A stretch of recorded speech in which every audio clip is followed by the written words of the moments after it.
Welcome, lambs. Welcome to an update episode.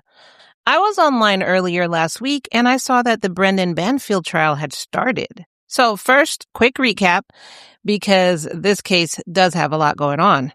On February 24th, 2023, Christine Banfield was killed inside her home in Henderson, Virginia, and Joseph Ryan, who was essentially a stranger, not essentially, he was a stranger, was shot in the head. Christine was a 37-year-old pediatric nurse, and Joseph was 39. Her husband, Brendan Banfield, told police that he had walked into what looked like an attack in progress and shot Joseph in self-defense. Prosecutors said that story was a ruse and that Brendan and the family's au pair, Juliana Perez Magalhaes, if I remember correctly how to say her name, y'all know how I am about names. Please don't get on me. If you're a seasoned lamb, you already know how I am about names. So if you're new here, please be patient with me. That's not how my mind works. That's just it. So I believe that's how you say her last name. So I'll just say Juliana Perez. Prosecutors said that, in their opinion, Brendan and Juliana set Joseph up as the fall guy by luring him to the house through a fetish website. So that's just a recap. If you haven't heard that case and you want to hear all about that case, which is a crazy one, then the link is in the show notes below. Or if you did hear it, but you forgot about it because we've been waiting for this for a while, then the link is in the show notes below. In the meantime, join the Patreon if, on top of this update, you actually want to see the trial for yourself. I've compiled most of it, if not the entirety of the videos of the trial. Patreon.com/loveandmurder. Also, in the original episode, I do have video of the full body cam footage of when the police originally arrived at the house after the murder, as well as another clip of what the au pair said to the officers when they got there. Then there was a development in the case, and I posted later on. There was body cam footage that the lead prosecutor was approached by police for public intoxication. So I have the body cam footage of that as well. You can get this and more for only $3 a month and up in the bonus tiers on our Patreon, patreon.com/loveandmurder. Now, the update that we've been waiting for since last year.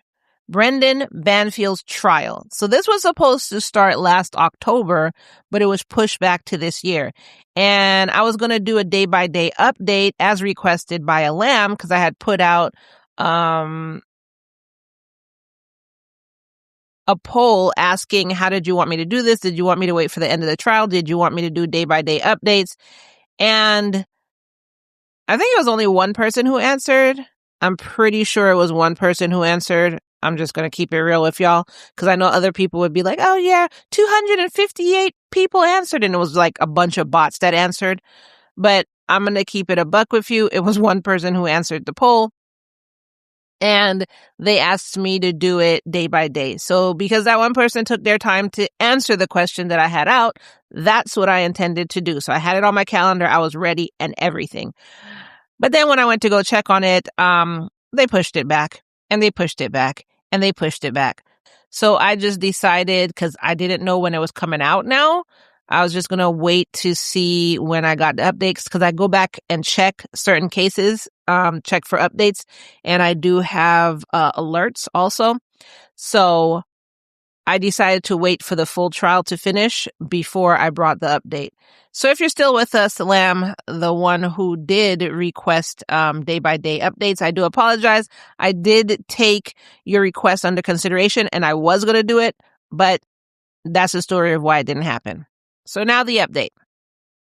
Brendan's double murder trial in Fairfax County started on January 13th, 2026, and it ran through closing arguments on January 30th. Yes, I know I said I saw last week that it was going on, but that's when it came to my feed. That's when I saw it.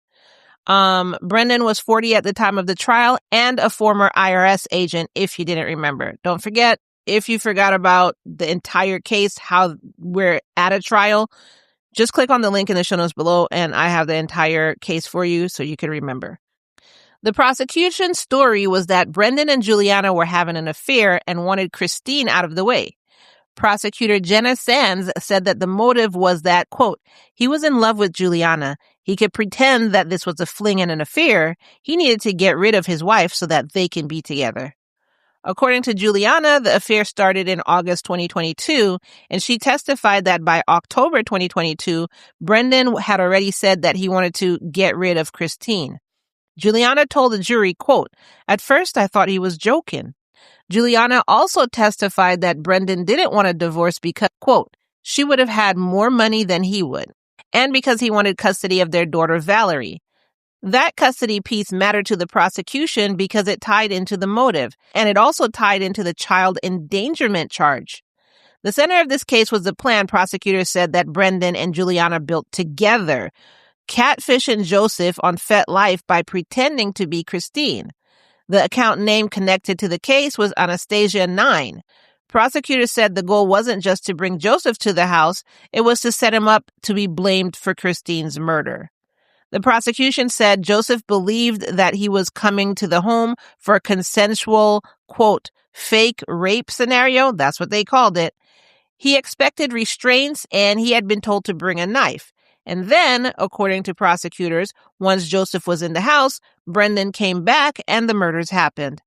Juliana testified about the plan for the morning of February 24th, 2023. She said the original idea was for Brendan to wait at a nearby McDonald's while she pretended to take Valerie to the zoo, leaving Christine home alone. Juliana testified she didn't actually take Valerie to the zoo. Instead, she was waiting in the car and acting like a lookout, waiting for Joseph to arrive and then alerting Brendan. Prosecutors pointed to call logs from Brendan's phone, showing incoming calls from Juliana at 7:37 and 7:38 a.m., lining up with the arrival time Joseph had indicated in messages, which was around 7:30 a.m. So we actually go through all of this in the previous episode because this was already said during the investigation. Brendan's version of what happened that morning sounded completely different. He told police and later testified that he came home to find Joseph attacking Christine with a knife. He described hearing moaning and sexual sounds that suddenly changed. He said that shift in sounds is what made him draw his government-issued firearm and go into the bedroom. Brendan testified that when he entered, Christine cried out, quote, "Brendan, he has a knife!" Brendan said he shot Joseph in the head after he saw Joseph appear to stab Christine. Brenda also testified that when he entered the room, quote, "Almost immediately I said, 'Police!'" He described his emotional state as panic and fear, saying, quote, "I was extremely terrified. I don't think I've ever been more panicked in my life." So then the entire trial was basically, did the jury believe Joseph's story or did they believe the prosecution's story where Brendan staged it and used Joseph as the prop for his plan? So with the prosecution, they didn't just use Juliana's testimony. They also hammered into the forensic evidence over and over again. So they were like, don't just listen to her. Look at the facts here. Their argument was that Brendan didn't just kill Christine and Joseph. He staged and manipulated the scene afterwards to make it look like Joseph was the attacker and Brendan was the hero who stopped him. Bloodstain pattern analyst Iris Daly Graff testified about what the prosecution said was manipulation. First, there was blood on Joseph's hands. Analyst Graff testified that Christine's blood appeared to have dripped onto Joseph from above, not smeared in a struggle, dripped. That mattered because it suggested that someone had placed blood on him to make him look guilty. Then there was the direction of the blood flow on Joseph's hand. Analyst Graff testified that the blood flowed down towards Joseph's elbows rather than towards his wrists. The conclusion was that Joseph's hands had to be held in an upward position while the blood was still wet. That's not a natural position for a person who had just collapsed and died. That's a, quote, "somebody moved him" type of position. Analyst Graff also testified that the blood flow on Joseph's face traveled in multiple directions, which suggested that his head had been moved more than once while the blood was still wet. There were also transfer stains. According to the prosecution's forensic analysis, blood found on Joseph's hands looked like it was transferred from a bloody object rather than originating from his own wounds. They also pointed to blood patterns on Brendan's clothing. Prosecutors highlighted cast-off patterns on Brendan's jeans and on Joseph's body, blood that becomes airborne from an object in motion. They also pointed out fingerprint-smeared bloodstains on Brendan's pants, which they argued came from him handling the scene with bloody hands. And then there was the knife used to kill Christine. Christine's DNA was found on the knife and on Brendan's jean. Brendan's own DNA was notably absent from the knife. The defense had their own expert, Leanne Singley, and argued the droplets on Joseph couldn't be reliably classified as cast-off due to surface distortion. Christine's injuries were another major focus. Prosecutors said Christine was stabbed 7 times in the neck. Brendan testified that after shooting Joseph, he knelt beside Christine and tried to stem the blood flow. He said Christine moved her hands over his and that she told him she was sorry and that she loves him. He testified that he was so focused on rendering aid that he couldn't call 911, which is why he told the au pair to make the call. Prosecutors pointed out what he didn't do. They emphasized that he didn't use a towel or a blanket to try and stop the bleeding. The state also brought up inconsistencies in Brendan's timeline from that morning. Brendan had an explanation for why he left the house early that day, but his supervisor testified that there was no morning meeting scheduled on February 24th, contradicting Brendan's reason for leaving. And then there was a child endangerment charge. Valerie, who was 4 years old at the time. The prosecutor argued that Brendan and Julia used Valerie as part of the plan. Julia testified that she was supposed to pretend to take Valerie to the zoo, and instead she waited in the car and acted as the lookout, like I said before. Then prosecutors said Brendan knowingly left Valerie in the basement while the violence happened upstairs. Attorney Sands told the jury, quote, "He left her in the basement knowing that Joe Ryan was upstairs while he shot and killed Joe Ryan." Valerie was physically unharmed, but the prosecution argued leaving a child in the home during a planned double homicide is endangerment. Period. Point blank. Full stop. The trial also included testimony about what happened after Christine died, and some of it was very hard for the jury to listen to. Sally Fayez, the director of victim services for the Fairfax County Police Department, testified that she overheard Valerie ask Juliana, "Can I call mommy now?" Fayez said Juliana responded, "Yes." Fayez testified Valerie then asked Juliana if she was going to marry her father, and Juliana replied with, "I wish." Wow. The prosecution used that exchange to argue intent and what Brendan thought the future would look like with Christine gone. On the defense side, Brendan's attorney, John Carroll, pushed the idea that police locked onto Brendan too early and built the case around that. He told the jury the investigation was driven by tunnel vision and confirmation bias. A big defense angle was attacking Juliana's credibility. Attorney Carroll argued her testimony was bought and paid for because in 2024 she pleaded guilty to a reduced charge of manslaughter in Joseph's death, and her plea deal meant time served in exchange for testifying against Brendan. The defense also introduced 71 letters Juliana wrote from jail, arguing her story shifted over time and that she flipped to save herself. In one letter to Brendan's mother, Juliana wrote, quote, "I would give up my life for his. I will take the blame for both of us." In another letter, she wrote, quote, "I don't expect much from Brendan. I'll be deported back to Brazil." The defense also brought up that Juliana had been negotiating for an exclusivity contract with TV producers and was seeking at least $10,000 connected to a documentary. The defense used that to suggest that she was trying to profit by selling her story. Then there was a digital evidence fight. Basically, who was behind the screen? The defense tried to punch holes in the catfishing theory by arguing the data showed Christine was in control of her devices. They called digital forensic expert Harry Lidsky, who testified that there were no meaningful gaps in Christine's laptop or phone usage that would allow someone else to impersonate her without being noticed. Lidsky highlighted a specific moment on February 20th, 2023, a 24-second window where Christine's laptop activity went from her work website to FetLife. Lidsky testified, quote, We've gone from activity unrelated to the scheme to activity central to the scheme in a 24-hour window. The defense argued it would be impossible for Brendan or Julia to swap in and out of the laptop in that time. The defense also pointed to two-factor authentication codes on Christine's phone that were not deleted, arguing that if Brendan or Julia had secretly used the phone for messaging, they would have deleted those codes. The defense highlighted internal conflict within the police, saying an examiner, Detective Brendan Miller, initially concluded Christine was behind the social media account and was reassigned after disagreeing with superiors. The defense argued that reassignment showed the department punished dissent and stuck to a narrative. Brendan also testified and tried to distance himself from FetLife.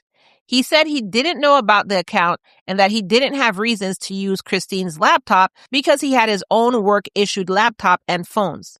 He testified he had seen bruises on Christine, including on her buttocks, and claimed that led him to believe she had an interest in BDSM and extramarital relationships. The prosecution countered that the digital pattern didn't behave like Christine's private life. They pointed to a schedule pattern. They argued there was no FetLife activity during weekends when Brendan and Julia were away on trips together, suggesting the account's activity mirrored their schedules, not Christine's. Man, I couldn't have been on this jury because both sides are making really good points, in my opinion. Let me know so far what y'all think in the comments below. Prosecutors also tied evidence to specific dates. They pointed to a photo of Christine in a bathing suit that Christine had shared with Brendan on Facebook on January 17, 2023. Digital forensics showed that photo was downloaded, edited, and posted to the Anastasia 9 account on the same day the fetish profile was opened. So in all of this, Brendan's testimony was over 2 days, January 28th and January 29th, and he called the allegations absolutely crazy. He did end up admitting that he had an affair with Juliana, but he said he loves Christine and he wanted to stay married with her. He told the jury that after Juliana shot Joseph, he said, quote, "It's easier to fall in love with someone that saved you." So in more of his testimony, he testified about a separate site that he had used before, and when the prosecution characterized it as a fetish website used to find sugar babies, he disputed that and said, quote, "I would not call it a fetish site." So the jury deliberated for nearly 9 hours over 2 days, and on February 2nd, 2026, they found him guilty on all counts. 2 counts of aggravated murder, use of a firearm in a felony, and child endangerment. After the verdict, Commonwealth's attorney Steve Descano called Brendan's actions monstrous and said that even though this case had a lot of salacious details, at the end of the day, the case was about 2 people, 2 neighbors of ours that were murdered almost 3 years ago. Brendan showed little emotion when the verdict was read. Sentencing is set for May 8th, 2026, where he faces a mandatory sentence of life in prison without the possibility of parole. So I will look out for that for the sentencing period. It might happen on May 8th. As we know, it might happen way later. And as for Juliana, the expectation is that she would be sentenced after Brendan due to her plea deal, and she could potentially be allowed to return to Brazil if she's sentenced to time served. And right now, that's where the case stands. Conviction in hand, sentence in ahead, and the jury saying they believed the state's story and that this was not self-defense. The jury said they believed there was a planned setup that ended with Christine dead, Joseph dead, and a 4-year-old left downstairs while it happened, and currently with no parents because her mother's dead, father's in prison. This is where the baby is. I mean, she's not 4 now. What would she be, 7? I mean, she's still really, it doesn't matter if she was a teenager still. It's still tragic, you know? So what do you think of this updates? To let me know in the comments below, or you can join the Patreon at any tier, free or bonus, and leave your comments over there. Patreon.com/loveandmurder. Don't forget, if you missed the original case or if you forgot about it, you can listen to it by clicking on the link in the show notes below. If you did join the Patreon, or if you are in the Patreon and you wanted to see those extras that I talked about previously, then once you join and once inside the Patreon itself, like patreon.com/loveandmurder, You just use the search bar and search for Brendan Banfield, and you'll get everything I've posted on this case.